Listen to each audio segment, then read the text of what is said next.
厂是做仓储，就是包装好的啊，干嘛有没有？就跟那个文龙一样做仓储啊。这样不是很麻烦？还有做加工啊，那个做什么？做那个什么卤胆的有没有？自己做组装啊。哦。现在变小了，这不够小啊。不过你刚刚你标也不会的，所以说你不能找太远，只是找近这边附近的话的地价又好贵。这边贵，不会便宜哦。这边那么乡下很贵哦。知道。啊，你现在人家那个给人家买，都是用租的方式，10年把铁皮屋盖起来，可能是地价租的。这边一平换在一平换多少？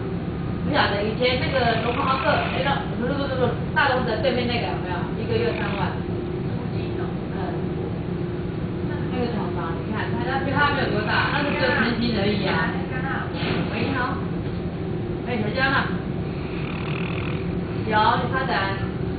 是哦。